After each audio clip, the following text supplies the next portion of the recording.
আপনাদের বিএনপি 47 বছরের পুরনো রাজনৈতিক দল। এই বিএনপি প্রতিষ্ঠা করেছিলেন শহীদ প্রেসিডেন্ট জিয়াউর রহমান। এই কথাগুলো বলার প্রয়োজন এই জন্যে যা আপনাদের জানা উচিত আজকে তরুণদেরকে যে কি অবস্থার প্রেক্ষিতে বিএনপি জন্ম হয়েছিল। বিএনপি জন্ম হয়েছিল সে 1971 সালে। আমরা যে স্বাধীনতার যুদ্ধ করেছিলাম, আমাদের লক্ষ লক্ষ ভাই সেদিন শহীদ হয়ে গিয়েছিল স্বাধীনতার জন্য।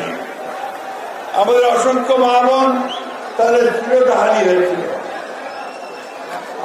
সেই সময় স্বপ্ন ছিল শহীদ জিয়াউর রহমানের ঘোষণার মধ্যে দিয়ে একটি স্বাধীন বাংলাদেশ নির্মাণ করা। স্বপ্ন ছিল একটা গণতান্ত্রিক বাংলাদেশ নির্মাণ করা। স্বপ্ন ছিল একটা আধুনিক একটা বাংলাদেশ নির্মাণ করা। সেই স্বপ্নকে বাস্তবায়িত করার জন্য শহীদ জিয়া এই দল প্রতিষ্ঠা করেছিলেন, বাংলাদেশ জাতীয়তাবাদী দল।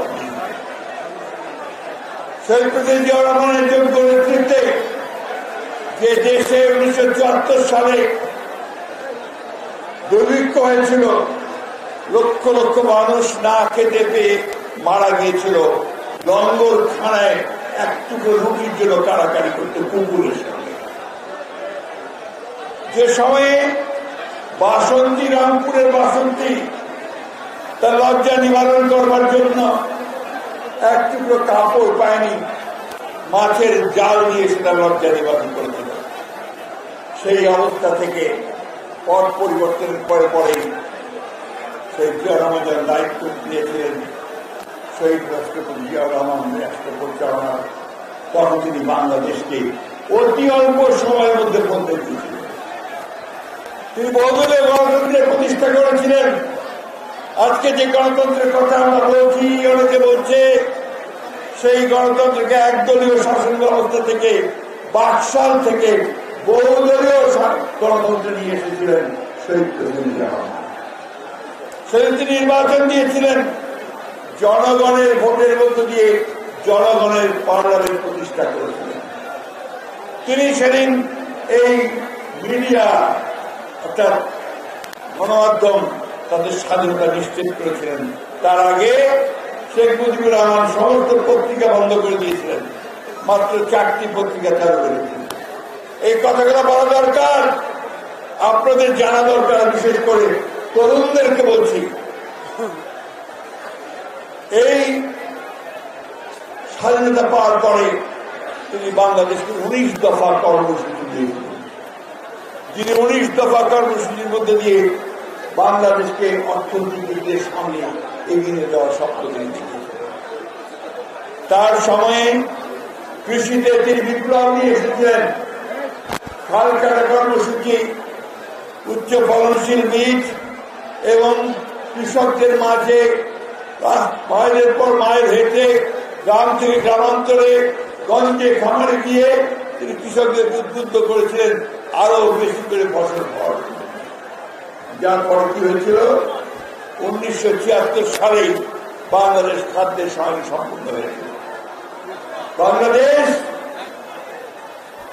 বিশ্বের দরবারে মাথা উঁচু করে দাঁড়াতে শুরু করেছিল। যে বাংলাদেশকে মার্কিন পররাষ্ট্রমন্ত্রী হেনরি কিসিঞ্জার বলেছিলেন শেখ মুজিবের আমলে যে বাংলাদেশ একটা তলাবিহীন ঝুড়ি, বটমলেস বাস্কেট, ওখানে যা দাও তাই পড়ে যায়। সেই বাংলাদেশকে তিনি একটি সম্ভাবনার একটা রাষ্ট্রের মধ্যে করেছেন। এবং তখন তার এই কাজ দেখে বিশ্বের যে সমস্ত যারা প্রচারক ছিলেন, যারা বই লিখতেন, গবেষক ছিলেন, তারা বললেন শহীদ জিয়া না থাকলে এই দেশটা আফগানিস্তান বা লাইবেরিয়ায় পরিণত, একটা ব্যর্থ রাষ্ট্রে পরিণত। সেই শহীদ জিয়ার দল তিনি প্রত্যেকটা ফ্যাক্টরিতে 3 শিফটে উৎপাদন শুরু করেছিলেন। তিনি ছাত্রদেরকে, সকল মানুষকে শিক্ষিত করবার জন্য ক্লাস 10 অর্থাৎ এসএসসিতে 50 নম্বর দিয়েছিলেন। যে একজন ব্যক্তিকে শিক্ষিত করতে পারবে, শিক্ষিত করতে স্বাক্ষর দান করতে পারবে, তাকে 50 নম্বর দেওয়া হবে। তিনি মহিলাদেরকে সামনে নিয়ে এসেছিলেন, তিনি মহিলাদেরকে চাকরি দেওয়া শুরু করেছিলেন, তিনি মহিলাদের শিক্ষার ব্যবস্থা করেছিলেন। নারীর যে স্বাধীনতা, সেই স্বাধীনতা নিশ্চিত করার জন্য তিনি না মহিলা অধিদপ্তর গঠন করেছিলেন। শহীদ জিয়া সেই ব্যক্তি যে স্বাধীনতাকে মর্যাদা দেওয়ার জন্য মুক্তিযোদ্ধা একটা আলাদা মন্ত্রণালয়